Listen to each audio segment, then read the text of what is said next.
White House lowering its flag to half-staff in memory of John McCain, reversing a decision made earlier today that landed the president in hot water from the right and the left.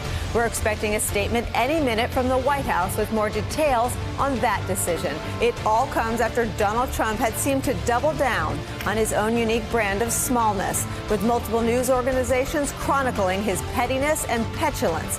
Even the president's closest friends today calling his conduct, quote, very small. The New York Times reporting earlier, quote, the president did not make even the most cursory public show of respect on Sunday for Mr. McCain, against whom he had continued to indulge a personal grievance, even as it was apparent that the Arizona Republican was losing his battle with brain cancer. The president spent much of his day golfing and attacking his usual enemies on Twitter.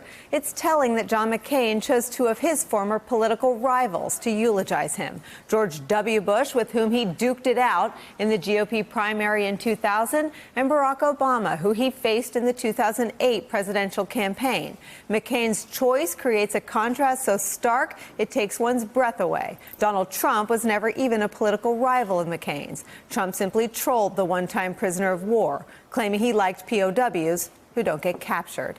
And that pettiness is ongoing. The Washington Post reporting Press Secretary Sarah Huckabee Sanders, Chief of Staff John Kelly, and other White House aides advocated for an official statement that gave the decorated Vietnam War POW plaudits for his military and Senate service and called him a hero.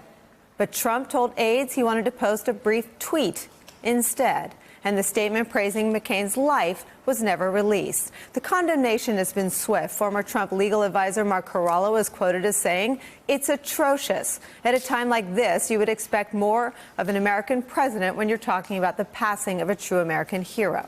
GOP strategist Stuart Stevens tweeted, quote, "If you are the staffers who drafted this and your boss stops it, how do you live with yourself if you don't resign? Do you not realize who he is becomes who you are?"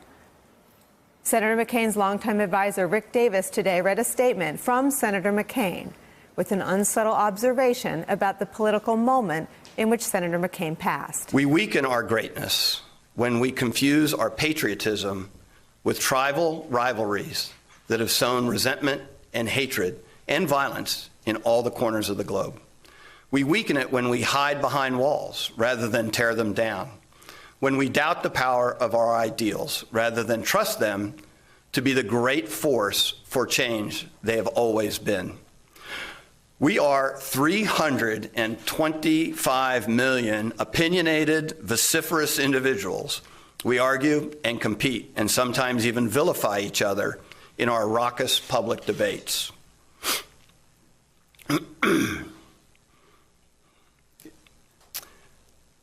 But we have always had so much more in common with each other than in disagreement.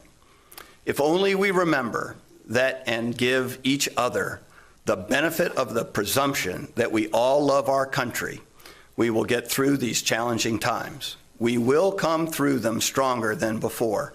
We always do. Hey there, I'm Chris Hayes from MSNBC. Thanks for watching MSNBC on YouTube. If you want to keep up to date with the videos we're putting out, you can click subscribe just below me or click over on this list to see lots of other great videos.